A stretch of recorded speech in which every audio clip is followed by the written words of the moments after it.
आप सोकर उठते हैं और पता चलता है कि घर में दूध नहीं आया। प्राचीन काल में इंसान सिर्फ खेती करता था या मिट्टी के बर्तन बनाता था।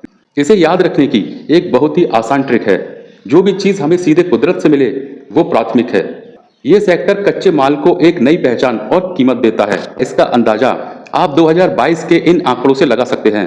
आपको जानकर हैरानी होगी कि सिर्फ एक साल में भारत में 2 करोड़ दोपहिया वाहन बनाए गए। इसके अलावा 45 लाख कारें और 10 लाख से ज्यादा ट्रक भी बने। गुजरात के आणंद जिले से एक बहुत बड़ी क्रांति की शुरुआत हुई थी, अमूल डेयरी सहकारी आंदोलन। सबसे पहले किसान गायों से दूध निकालते हैं। ये काम सीधा कुदरत से जुड़ा है। तो ये हुआ हमारा प्राथमिक क्षेत्र कि आज भारत के एक छोटे से गांव की गाय का दूध दुनिया के कई देशों में निर्यात किया जा रहा है। नमस्कार। जरा सोचिए, क्या कोई देश बिना किसी कामकाज के जिंदा रह सकता है? आज हम एक ऐसी अदृश्य मशीनरी, एक ऐसे शानदार तंत्र को डिकोड करने वाले हैं जो हमारे और आपके रोजमर्रा के जीवन को बिना रुके चौबीसों घंटे चलाता है। हम बात कर रहे हैं हमारे आसपास होने वाली आर्थिक गतिविधियों की। तो चलिए इस दिलचस्प सफर की शुरुआत करते हैं और देखते हैं कि दुनिया असल में काम कैसे करती है। जरा मेरे साथ एक ऐसी सुबह की कल्पना कीजिए। आप सोकर उठते हैं और पता चलता है कि घर में दूध नहीं आया। बाहर निकलते हैं, कोई बस या ट्रेन नहीं चल रही है। बाजार की सारी दुकानें बंद हैं। कैसा लगेगा? ऐसा लगेगा ना जैसे पूरी दुनिया की धड़कन ही रुक गई हो। बिल्कुल, ये सोचने पर मजबूर करता है कि आखिर वो कौन सा विशाल सिस्टम है जो पूरी दुनिया को हर दिन हर सेकंड चला रहा है। इसी सिस्टम को समझे बिना हम एक जागरूक नागरिक नहीं बन सकते। अब जरा अपने शहर की किसी व्यस्त सड़क के बारे में सोचिए। हर तरफ लोग भागदौड़ कर रहे हैं। कोई ऑफिस जा रहा है, कोई दुकान खोल रहा है, तो कोई अपना ठेला लगा रहा है। प्राचीन काल में इंसान सिर्फ खेती करता था या मिट्टी के बर्तन बनाता था, लेकिन आज हमारे काम का दायरा इतना बढ़ गया है कि हर तरफ बस मानवीय मेहनत नजर आती है। और जानते हैं, इस पूरी भागदौड़ और मेहनत को एक बहुत ही खास नाम दिया गया है और वो नाम है आर्थिक गतिविधि। बहुत ही आसान भाषा में समझे तो कोई भी ऐसा काम जहां किसी वस्तु या सेवा की कीमत पैसों में मापी जा सके उसे आर्थिक गतिविधि कहते हैं। यानी जो काम धन कमाने के लिए किया जाए। भारत के महान विद्वान चाणक्य, जिन्हें हम कौटिल्य भी कहते हैं, उन्होंने भी अपने अर्थशास्त्र में साफ लिखा था कि इन्हीं गतिविधियों से किसी समाज में समृद्धि आती है। यही हमारे पूरे देश की अर्थव्यवस्था की नींव है। चलिए अब देखते हैं कि ये पूरा सिस्टम कैसे काम करता है। हम इसे 3 हिस्सों में बांटेंगे। पहला है प्राथमिक क्षेत्रक, जिसे हम प्राइमरी सेक्टर भी कहते हैं। ये सेक्टर पूरी तरह से प्रकृति के उपहारों पर निर्भर है। तो जब भी हम प्राकृतिक संसाधनों यानी जमीन, पानी या जंगलों का सीधे इस्तेमाल करके कुछ उत्पादन करते हैं तो वो प्राथमिक क्षेत्रक की गतिविधि कहलाती है। जैसे खेतों में गेहूं और सब्जियां उगाना, जंगलों से लकड़ियां इकट्ठा करना, खदानों से कोयला निकालना या फिर मछली और मुर्गी पालन करना। इसे याद रखने की एक बहुत ही आसान ट्रिक है। जो भी चीज हमें सीधे कुदरत से मिले वो प्राथमिक है। यही वो पहली सीढ़ी है जिस पर हमारी अर्थव्यवस्था खड़ी होती है। अब जरा सोचिए, खदानों से निकले उस कोयले या खेतों के कच्चे कपास का आगे क्या होता है? क्या हम उसे वैसे ही इस्तेमाल कर लेते हैं? नहीं, यहीं से हम दूसरे पड़ाव में कदम रखते हैं जिसे कहते हैं द्वितीयक क्षेत्रक यानी मैन्युफैक्चरिंग की दुनिया। इसे हम सेकेंडरी सेक्टर भी कहते हैं। ये कारखानों और फैक्ट्रियों की दुनिया है। यहाँ प्रकृति से मिले कच्चे माल को मशीनों और इंसान की मेहनत के जरिए और भी ज्यादा उपयोगी और कीमती वस्तुओं में बदल दिया जाता है। उदाहरण के लिए कपास से सुंदर कपड़े बनाना, लकड़ी से आपके घर का फर्नीचर बनाना या फिर अलग अलग रसायनों से दवाइयां बनाना। ये सेक्टर कच्चे माल को एक नई पहचान और कीमत देता है।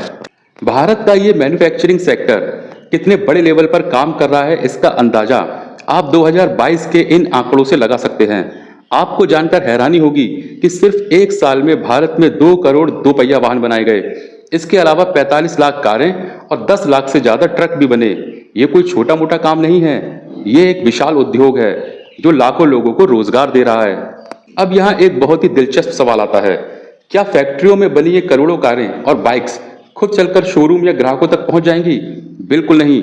इन्हें लोगों तक पहुंचाने के लिए एक मजबूत सपोर्ट सिस्टम चाहिए। और यही हमारा तीसरा और आखिरी पड़ाव है तृतीयक क्षेत्रक। इसे हम तृतीयक क्षेत्रक या आसान भाषा में सर्विस सेक्टर कहते हैं। ध्यान दीजिए, ये सेक्टर खुद कोई भौतिक सामान या प्रोडक्ट नहीं बनाता, बल्कि ये पहले और दूसरे सेक्टर को अपनी सेवाएं देता है। चाहे एक सॉफ्टवेयर डेवलपर हो जो कंप्यूटर पर कोड लिख रहा हो, हवाई अड्डे का स्टाफ हो, बैंक के कर्मचारी हो या फिर अस्पताल के डॉक्टर और स्कूलों के टीचर, ये सब कोई सामान नहीं बनाते बल्कि अपनी सेवाएं देते हैं। इसीलिए ये सब सर्विस सेक्टर का हिस्सा हैं। इस सेक्टर की एक बहुत ही जरूरी सर्विस है वेयर हाउस यानी गोदाम।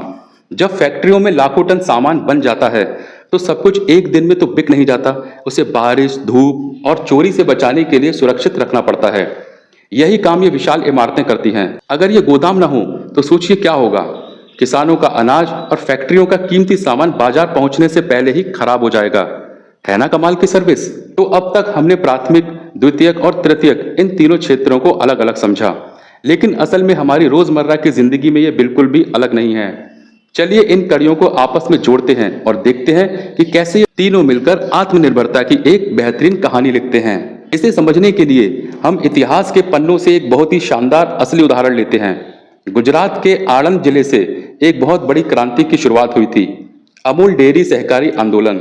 ये सिर्फ एक दूध कंपनी की कहानी नहीं है, बल्कि ये इस बात का परफेक्ट उदाहरण है कि कैसे हमारे तीनों आर्थिक क्षेत्र एक दूसरे पर पूरी तरह से निर्भर करते हैं। आइए इसे स्टेप बाय स्टेप समझते हैं। इस पूरी प्रक्रिया को ध्यान से देखिए। सबसे पहले किसान गायों से दूध निकालते हैं। ये काम सीधा कुदरत से जुड़ा है, तो ये हुआ हमारा प्राथमिक क्षेत्र। इसके बाद उस दूध को बड़ी बड़ी फैक्ट्रियों में ले जाकर प्रोसेस किया जाता है और उससे मक्खन या पनीर बनाया जाता है।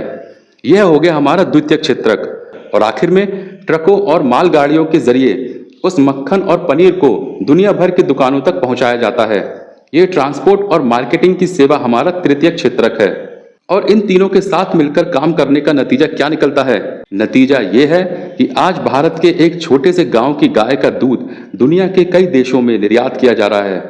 क्या ये आश्चर्य की बात नहीं है? ये हमें सिखाता है कि जब सिस्टम के अलग अलग हिस्से मिलकर काम करते हैं तो एक बहुत छोटा सा प्रयास भी ग्लोबल लेवल पर अपनी बड़ी पहचान बना सकता है।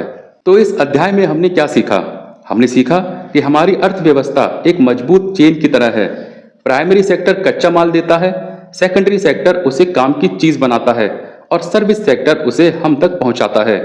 कोई भी एक सेक्टर बाकी दो के बिना ना तो जिंदा रह सकता है और ना ही तरक्की कर सकता है। ये सब एक टीम की तरह काम करते हैं। जरा सोचिए, अगर कल को इनमें से कोई एक क्षेत्र, मान लीजिए ट्रांसपोर्ट सर्विस, अचानक पूरी तरह से गायब हो जाए तो खेतों में काम करने वाले किसानों और फैक्ट्रियों का क्या होगा? इस सिस्टम की सुंदरता और इसकी कमजोरी दोनों ही गहराई से विचार करने योग्य हैं। इस सवाल पर जरूर सोचिएगा। आज के इस ज्ञानवर्धक सफर में हमारे साथ जुड़ने के लिए आपका बहुत बहुत धन्यवाद।